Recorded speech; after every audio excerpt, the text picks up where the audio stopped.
This is part 2 of our interview with the Minister of Home Affairs and Information, the Honorable Wilfred Abrams. Minister, your ministry is massive. We got through just 3 departments in part 1.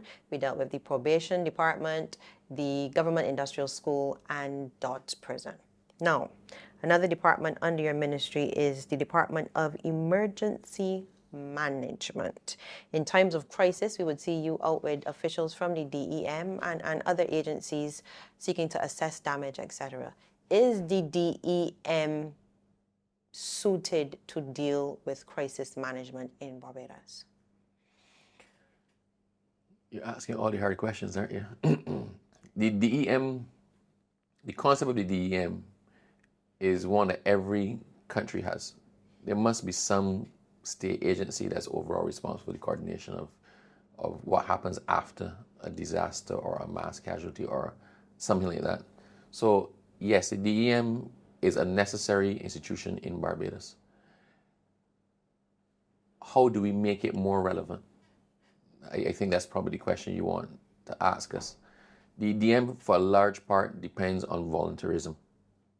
So under the DEM are the DEOs. Yes. So people know the district emergency organizations. These are volunteer groups of persons who either provide radio communication after an event, who are the initial eyes and ears in relation to damage assessment and trying to identify for the allocation of resources, that sort of thing. So the structure is one that is critical.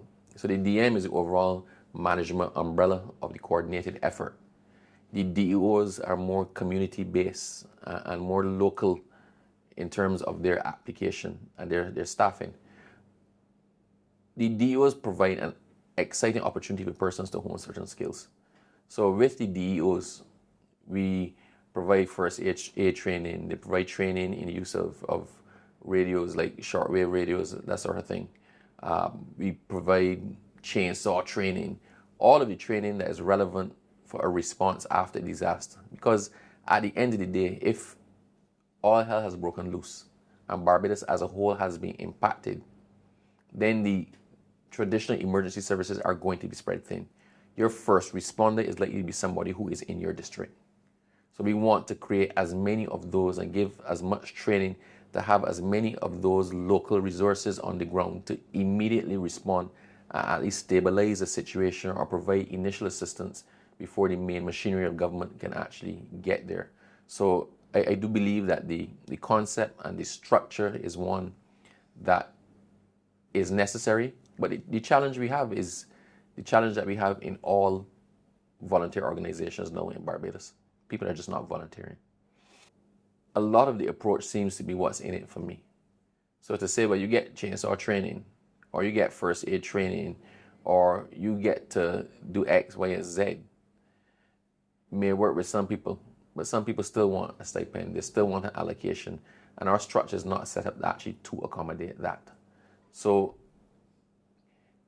everybody is willing to lend a hand after a disaster. In the immediate aftermath of a disaster, you see neighborhoods coming out to support those who have been affected.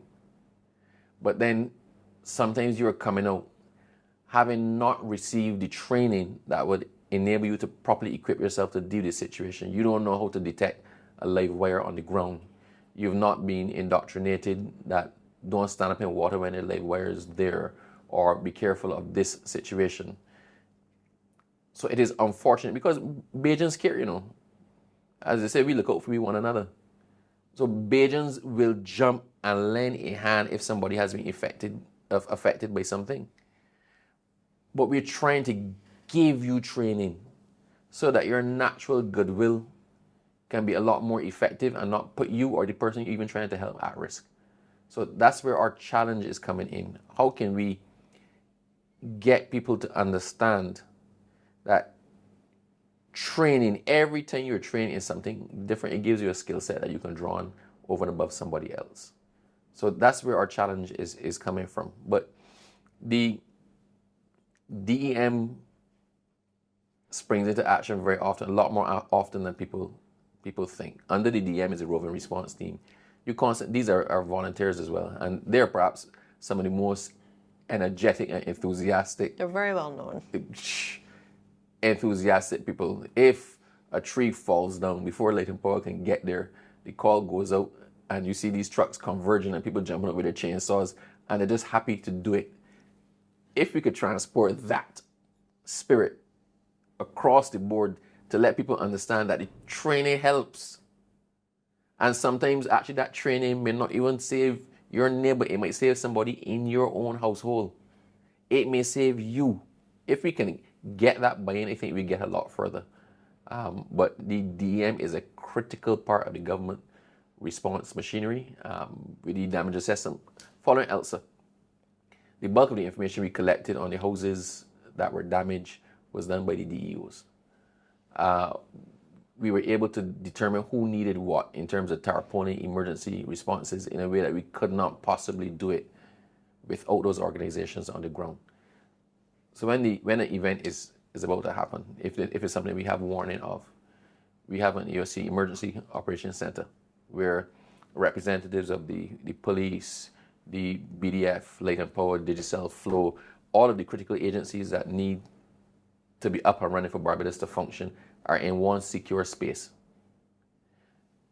We are who decide when the all clear is given. We are who decide what happens next. And even sometimes when the all clear is given when there's no immediate threat to persons or property, when the bulk of the damaging environment has passed and we consider it safe to venture, I would say. But safe to venture, I would say, does not mean park your common sense to one side and go running about the place. The all clear, what informs the all clear as well is factor that we have to allow the emergency services to get out quickly and do their assessments without people on the road looking to see what happened. We need to be able to say, it is not safe in this area. So when the all clear is given, please avoid X, Y, and Z. We, following ELSA, actually following the last system, we had an interesting new innovation. Once again, we're embracing technology. So where the winds drop down below the storm force, where the rain eases off and whatnot, what would normally have taken us 3 or 4 hours to literally drive every road in Barbados and to identify the blockages, we use drone technology. So the whole of the West Coast, the whole of Highway 1 was done in about 17 minutes with the drones flying overhead, and we can monitor the blockages from the screens inside the EOC and able to allocate the resources to deal with them, as opposed to having to drive to a point saying, oh, there's a big tree. You don't need to cut out that tree to then get past that tree to go to the point, while people at home getting frustrated saying, well, the wind stopped blowing, why were we not out? So we're embracing technology.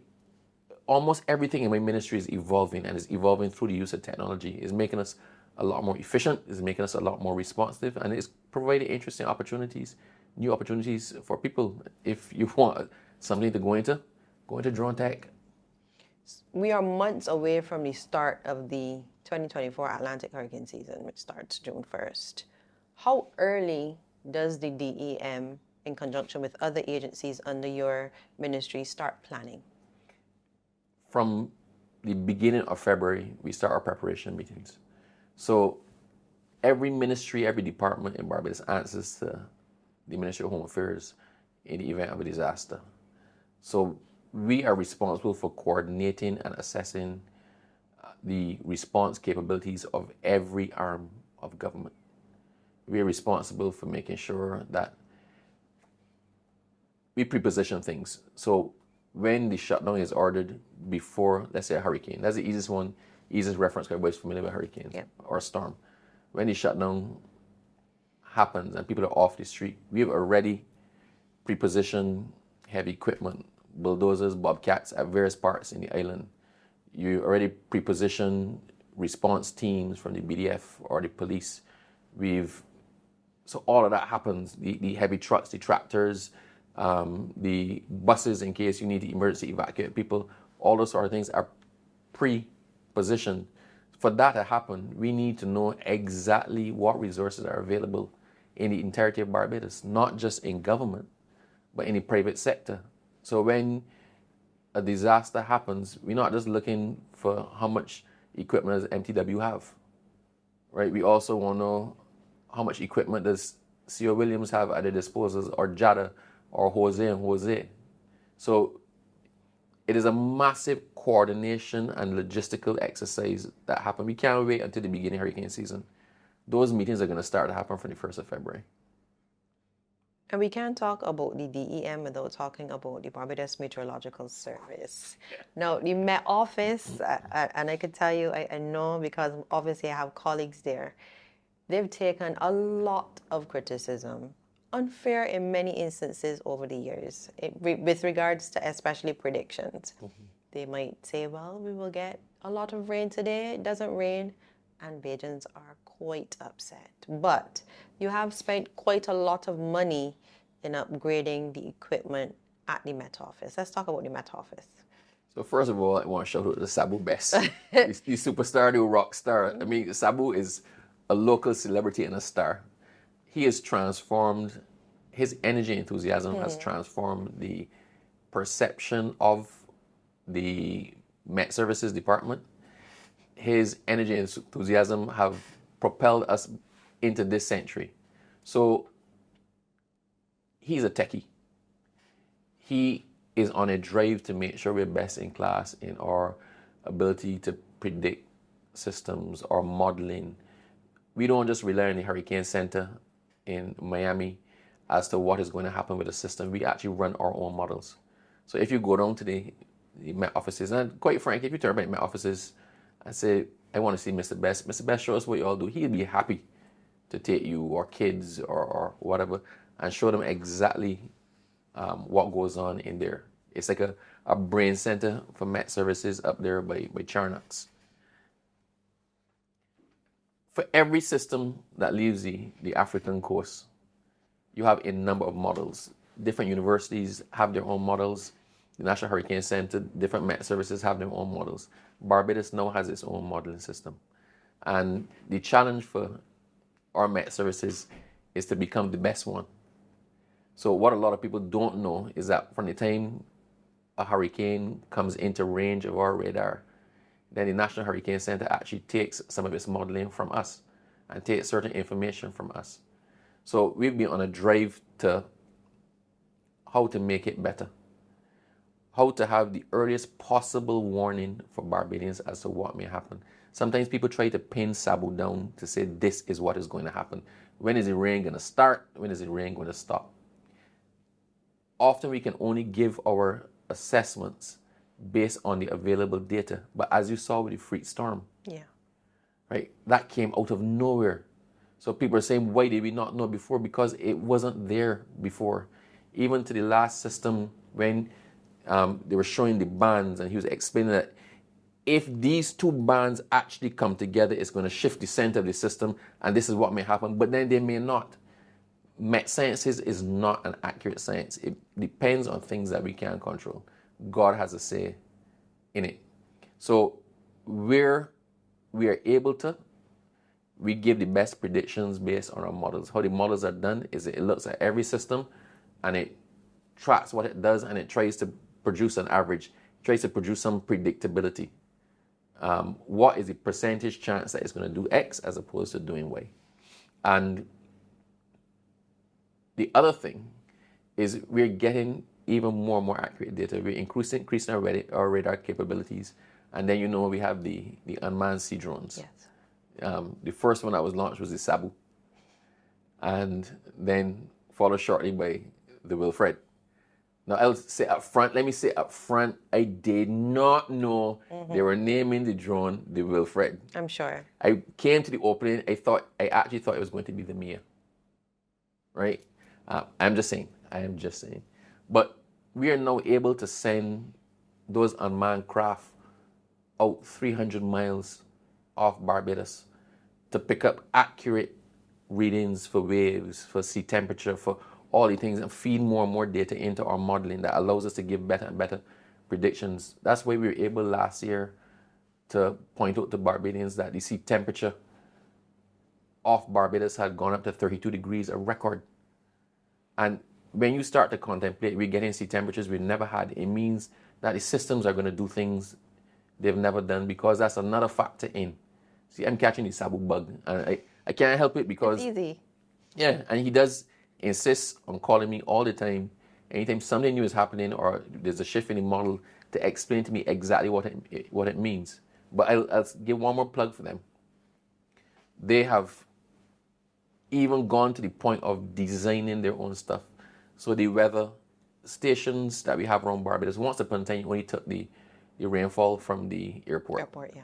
Right, and the wind speed from the airport and whatnot. Then we had, I can't remember what it is called, but we had one or two other areas.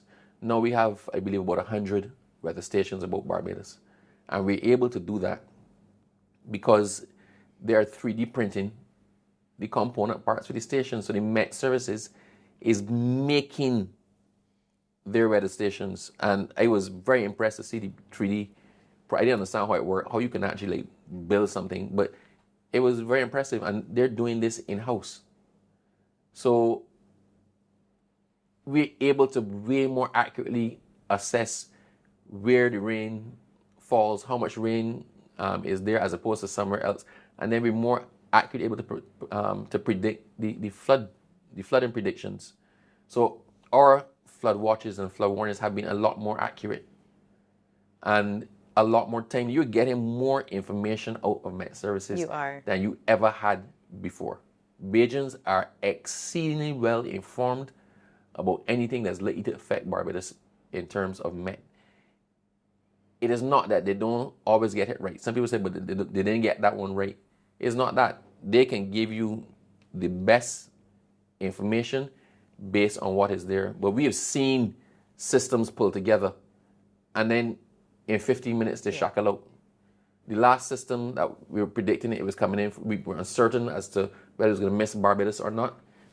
It's because they had bands that were coming and shredding coming, and we're watching them in real time. And you can't predict until it decides what it's actually going to do. When that storm that hit Bahamas, when that storm was coming, that storm was over Barbados, anybody looking at the satellite photograph would have said, oh my God, that is destroying Barbados. But we had minimal damage. And we had minimal damage because we had a lot of Sahara dust in the air that affected it. But the Met was able to say that based on these factors, right, this is what you need to prepare for. And they got it pretty right there. And then they moved on to destroy Bahamas. So let's say cut them some slack. People of Barbados, cut them some slack. They're doing the best that they can with the information that they have. And I think they're actually doing a great job. Barbadians are better informed than they have ever been about what is happening weather-wise in Barbados. One plug though, for people, please stop stealing the car batteries that are attached to the weather systems, the weather stations. That's been the biggest headache for us. All of those feed the information back in real time to the Met Services. But to do that, you have to have, there's a solar panel on most of them, but then there's a battery. But people keep stealing the batteries, right?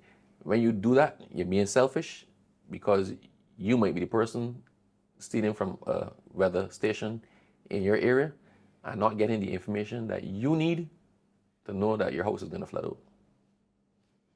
And in my office is also critical in terms of giving guidance to Cabinet regarding shutdowns and the all clear.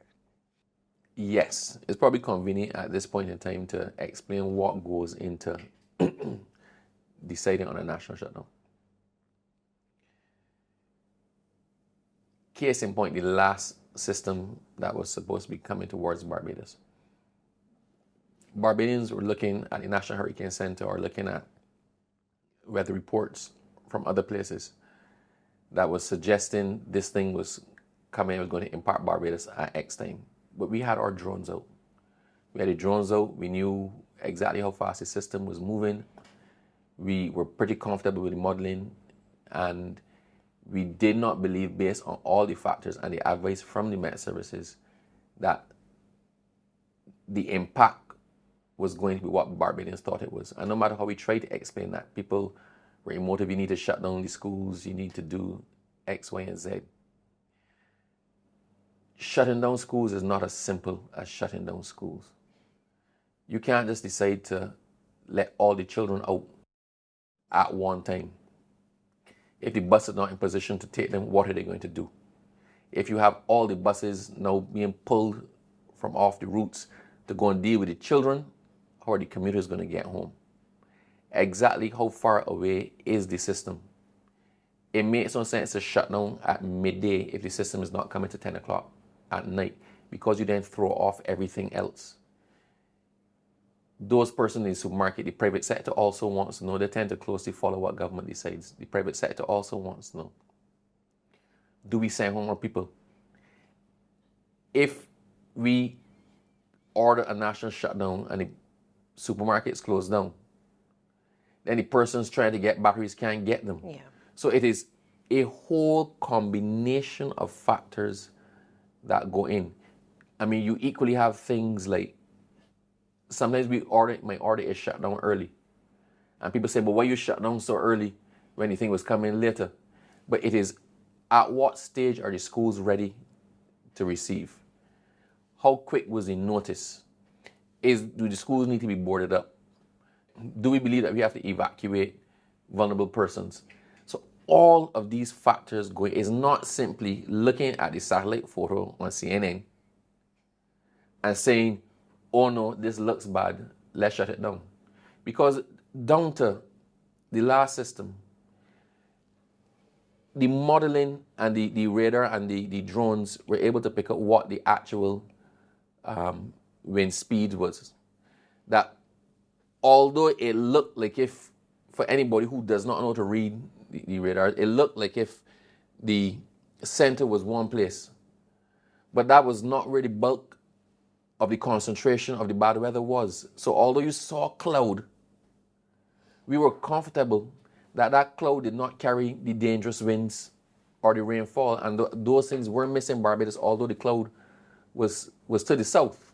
So when we didn't order the shutdown and we were being lambasted left, right, and center by Barbadians, we're saying, but we do not expect it's going to hit. But it didn't hit anyway that it did. But the flip side is that had we actually ordered the shutdown, right, and it didn't come, Which has happened. correct, we would have been lambasted for ordering the shutdown. We didn't order the shutdown.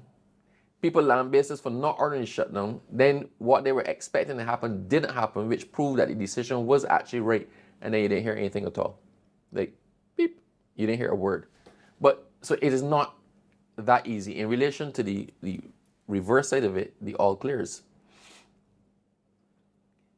What informs the all clear is not simply that the weather has stopped. The emergency vehicles need to first do their assessment.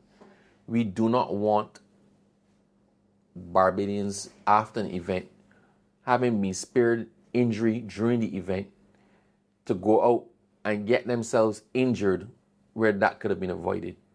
So for example, if there are trees that are still up but are leaning or cracking or vulnerable, then we're going to shut that road. Right? If the trees are down, then you don't want people passing there. If power lines are down, in particular the power lines, if the power lines are down and sparking, then we're not going to give the all clear until Light and Power can get that stuff under control. So it is not simply that the wind has stopped and that the rain has stopped. It is we need to ensure that when we say you're free to go about your business, that it is actually safe to do. And triggering the all clear is not just triggering the all clear, then things flow from that as well. For the time you trigger the all clear, businesses want to know when it can open back. You have to be in a position to put the buses back out on the road. You have to be in a position to advise whether schools are opening or not. So there's so many things that go into it. It's not just that I look at my watch and think, well, people have been home long enough, let's go. Or I think to myself, well, you know what, let me just shut down the country now. No, a lot of conversation goes on with a lot of stakeholders, and before we tell people that we're doing a shutdown, then we have to be sure that the transport board is able to do what it needs to do to get the people home by a certain time. We need to be able to ensure the police are able to police it.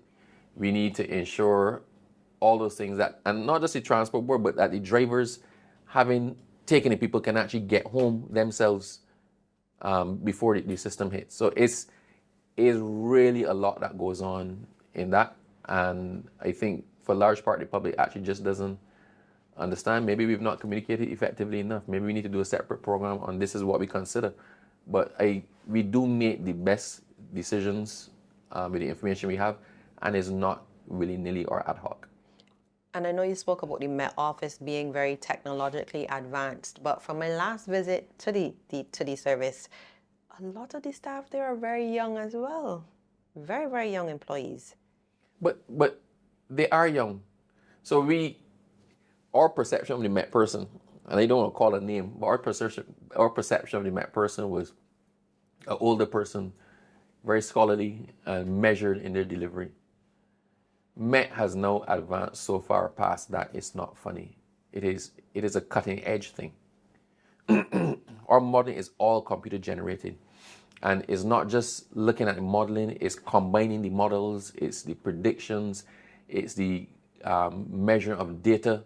This is a young people thing now, right? This is the evolving science that's getting more and more accurate, and it's becoming more and more important to us because government tries to remain open as long as possible, and it tries to minimize the length of a shutdown. So to do that, you need real-time information with all of the information that the powers that be can make informed decisions, right? And that is heavily computerized, it's heavily program driven, and really and truly it's a young people's, let me not say that, I don't want to be accused of being age prejudice. It is a rapidly evolving science, and the people who are tending to gravitate towards it now are the younger ones. Right, Minister, there's still a lot more yet to discuss. Stay with us. You're watching One on One. The Coastal Zone Management Unit wishes to advise the public that the reefs along the coast of Barbados are currently experiencing coral bleaching. Coral bleaching is a phenomenon where corals lose their natural coloration and appear bright white as a consequence of stress.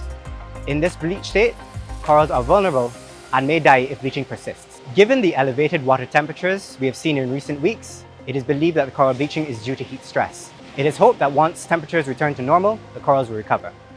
The Coastal Zone Management Unit will continue to monitor the situation and update as required. Thank you. Keep it clean, keep it green. Barbadians, we invite you to get involved and play your part as we clean and green Barbados. Come into your community with media launches, bulk waste collection exercises, community engagement sessions, and giveaways. Get on board. Let's keep Barbados clean and green. Beautiful, beautiful Barbados.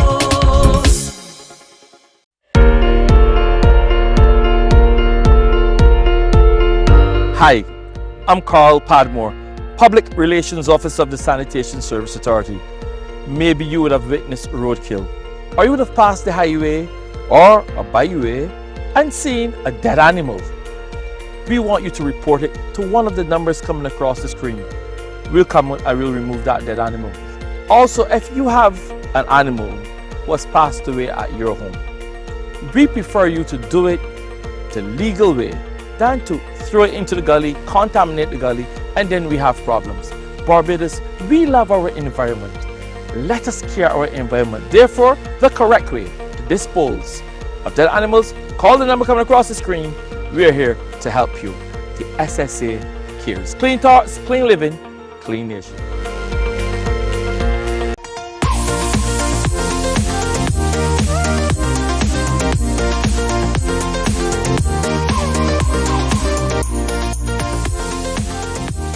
Welcome back as we continue our discussion with the Minister of Home Affairs and Information, the Honorable Wilfred Abrams. Minister, we can't talk about disasters, rescues, anything of the sort, and not mention the Barbados Fire Service, which also falls under your ministry. The service has fire stations at 4 roads in St. John, Arch Hall, St. Thomas. You have the airport station, one at Worthing, Christchurch. The headquarters was temporarily moved from Providence Street to the Pine. Well, Barbadians await the construction of the new station, and the newest station opened in November last year at the Bridgetown Port. But let's talk about when construction or where construction is with the new station? The new station is definitely scheduled to finish this year. I'm hesitant to put an exact date on it because we are possibly experiencing supply chain disruptions with what's happening globally. But we believe that around end of September, the new station should be in a position to be opened. It is a cutting edge station. We're sharing services with the ambulance service. We're very excited for that new station. It's going to bring our fire service right at the cutting edge of technology. And we've been hearing outside of the headquarters in the Pine, about plans for perhaps a station in 6 Roads in St. Philip. We are constantly evaluating what is in the best interest and how can we best serve the public of Barbados and Barbados as a country. The 6 Road one had been raised, is one that we were looking at. But the focus right now is on getting the Pine Station finished. That is a massive undertaking, perhaps the biggest undertaking the fire service has ever embarked upon. And we're focused right now on that. Anything else can happen after that. So I can ask about plans for the north as well, since we're on it? And the same answer, please. Okay, fair enough. Point taken. The service also needs more recruits. I know I did an interview with the chief last year, and he was saying that they need more fire officers simply. Yes, the fire service has had a recruitment drive recently. So you've seen a couple cadres of recruits graduating. Government is going to increase the amount of posts in the fire service to accommodate that. So we are aware of the concerns of the chief fire officer, and we're trying to work with him in relation to getting those addressed. But on talking about recruitment, I got to commend the fire service as well. I'm actually very proud of my ministry. I'm proud of the departments in my ministry. The fire service is another one that has changed its trajectory. A fire officer is not simply somebody going to out fires anymore.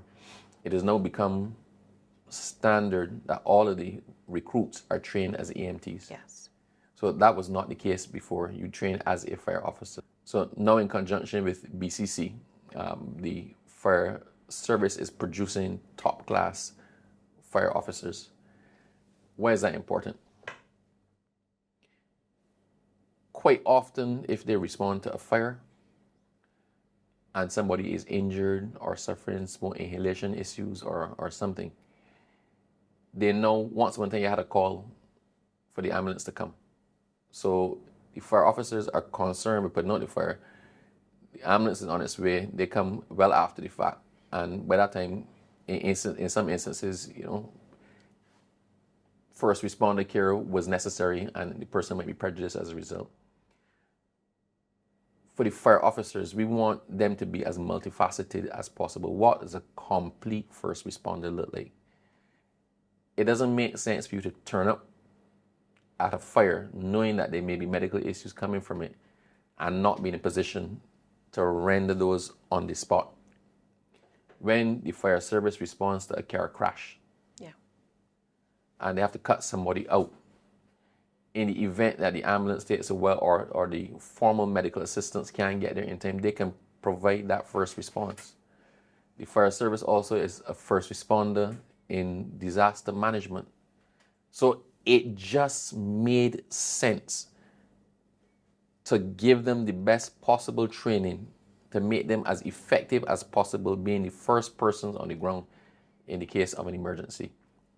And we expected some pushback on it, but no, they've embraced it fully. So it is now standard. If you go to become a fire service recruit, you're expecting now to have to do EMT training as well. So we're now creating the perfect, complete fire officer in Barbados. And I'm pleased to say that was a brainchild of the chief fire officer. And we bought into it.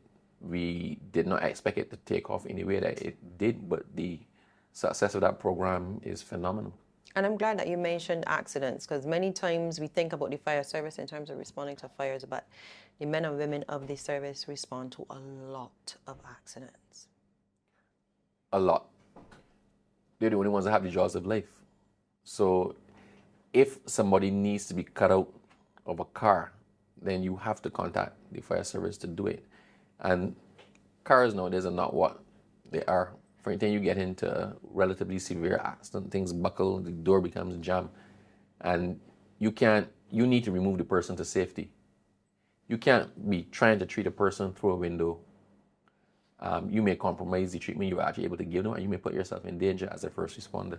So the fire service does use the jaws of life and does operate as that entity that cuts people out of damaged vehicles if the need arises. So it just makes sense, as I said once, if you've cut them out and you're there already, then you should be able to at least start to administer some first aid to them until the formal medical services arrive. Are you still getting reports of vehicles, motorists rather, not moving out of the way when they hear that siren? I know you were very critical of a particular incident last year when that occurred. Yeah, and I realized what it is for the most part. We've gotten into this culture of listening to our music very, very loudly. I am a culprit as well.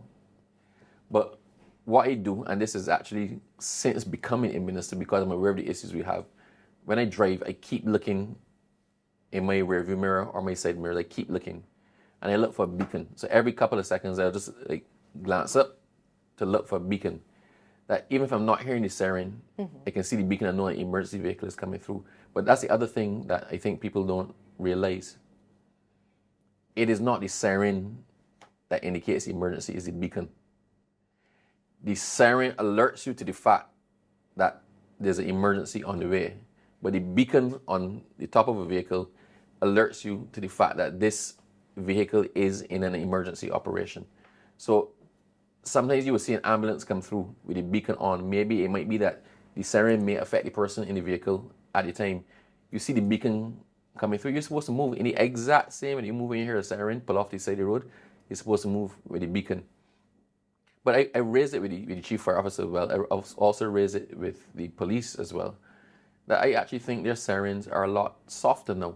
Once upon a time, when we were children, and the fire truck was coming, they had those loud, obnoxious horns. You heard it from far away, well before you saw it. There was no way to ignore it. Now sometimes you only hear them as they get close. So I think it's a combination of the sirens are less noisy, right? But also people tend to drive with the windows up, with the AC on, with the music blaring. So you ain't hearing nothing until it's right upon you. So we need to be aware because it is a challenge for us. If a vehicle is on the way to deal with an emergency situation and it gets into an accident, then the person who's waiting on that emergency assistance is being compromised, right? It also means that another vehicle has to go and do what that was supposed to do. So our ability to respond to something else is compromised. And it's simple. Give respect to emergency vehicles. Give respect to them. When you see the beacon or you hear the siren, pull off and give them an easy way through. Give up your advantage in the traffic to try to help save somebody's life. Moving on now, Minister, to the Immigration Department. Let's just start with the news that for the 9th straight year, Barbados has secured the top spot in the Caribbean for having the strongest passport this side of the world. Let's start there. Hey, immigration. I try to not pick favorites, and it's not picking favorites. But you know when you have lots of good children, but you have that one child that is excelling and trying hard, that you have to give them a smile and a wink and a nod. Well, that child for me is the Immigration Department. The Immigration Department was one of the most lambasted departments in Barbados. When I came into the ministry, any correspondence I got saying re-immigration department, re-immigration officer so-and-so was a complaint about bad treatment, a complaint about delays, a complaint about all sorts of things. We had a come to Jesus moment. Haven't heard that in a while. Yeah, we definitely had a come to Jesus moment. And we had to sit down with all of the heads of the department. We tried to thrash out what the issues were. What are the issues affecting y'all? What are your concerns? What do you need from me? What do you need from the ministry? What do you need from the government? And now here's what we want from you. We, at that meeting, discussed response times. We discussed what is necessary to process an application. We discussed some of the things that were asked for with applications that were completely unnecessary. We discussed some of the protocols that might have made sense at one point in time but don't make sense now, but people are still following them because the protocols are there on paper somewhere.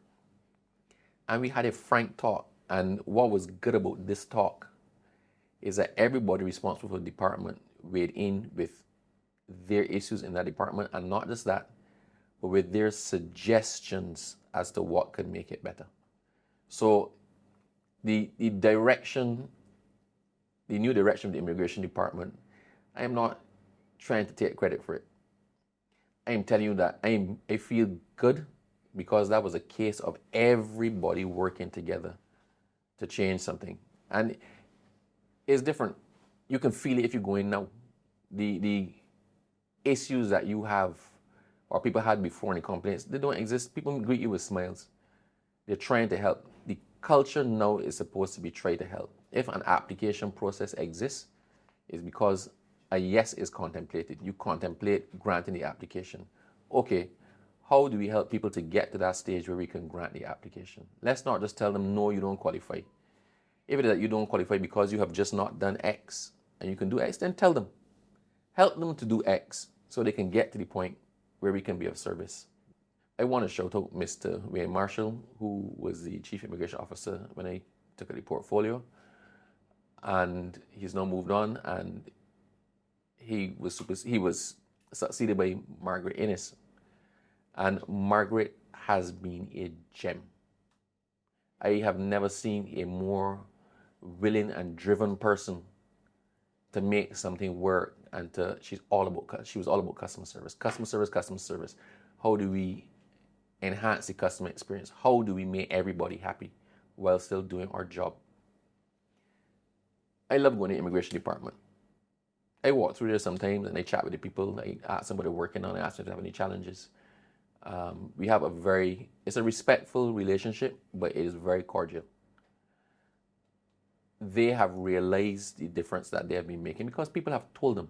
And I want to commend the public of Barbados as well, because quite often we criticize people or pull down people when they do badly. But then when they correct what we were complaining about, we're silent. The public has actually been pretty vocal in its appreciation of the new immigration department.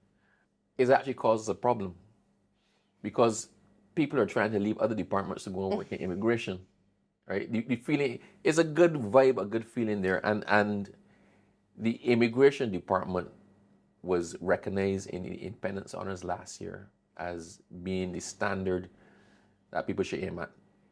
Is widely acknowledged as perhaps the best functioning department in government at the moment. And I tell them that their challenge is to keep it there. But I keep telling the rest of departments in my ministry, your challenge now is to pass them out. So don't just give way to them. They had it last year, right? Make sure you get it this year. So it shows what buying can do to make things work. It shows as well what listening can do. Quite often, people in positions of power believe that they know everything. And we come up with decisions and ad hoc policies that we believe will solve the problem. But if the people who have to implement the policies that you're coming up with don't believe in the policies, it's going to fail. Right? So we are in that enviable position where we've all worked together to refine the policies, to find a way forward, and is yielding untold benefits. For Barbados, once upon a time, you had to wait years for citizenship application. You can get a citizenship process if all the documents are in order in a month. Once upon a time, you had to wait months to get a passport. Right? You can now get an urgent passport in a day. In the regular course of things, the passport comes back in 7 days. If you want it expedited as quickly as possible without paying the urgent fee, you can get it done in 3 days. All of our timelines have come down. The timelines for work permits have come down. The timelines for everything have come down. And I keep saying and I keep pushing, this is my philosophy. Let us not keep people in there longer than they need to be. Everybody who's engaging us has something else that they would rather be doing. Let's make it as painless as possible, with as least back and forth as possible, and let's just try to make our customer service experience the best one. And I can tell you it is now a pleasure dealing with the immigration department. The one thing I will say is that for the last 2 years, every single piece of correspondence I've gotten that had re-immigration department has been one commending a particular person or commending the department or saying something positive. I have not had one written complaint about the immigration department for over 2 years. Is the chief immigration officer getting any objections to those work permits? Yeah, I mean the work permits we keep seeing. Of course. People seem to believe that because you see it in the newspaper being advertised, that is being granted. As part of the process for applying for a long-term work permit, you have to advertise the position. Quite often, the same things that you, the public, look at and say, well, you can't believe they're applying for this. I myself look at and say, well, I can't believe they're applying for this. And the immigration officer says, I can't believe they're applying for this. So in many instances, those applications are actually refused. But you won't know. You will see the advertisement come up. The refusal or the assessment is done, the recommendation is made, and is dealt with without putting back in the paper, we refuse that application. So I'm going to urge people, just please do not assume that because you see it in the newspaper, right, that it is in the process of being approved. That is a part of the application. Anybody can apply for anything in Barbados. Once there's an application paper, you can apply for it. If it says 5 CXCs, right, and you have 0, you can still apply for it. When it gets the point of producing the CXCs, right, you may hear, well, no, you don't qualify. But because you have applied for it, don't expect you're going to get it. So I just want to assure Barbados, and we had a full discussion about this in Cabinet as well.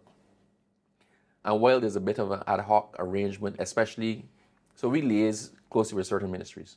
So agriculture, anything comes up relating to agriculture, to hire this person in agriculture, the phone call is quickly made to the Ministry of Agriculture to find out whether there's a shortage and whether they approve, they are willing to support this.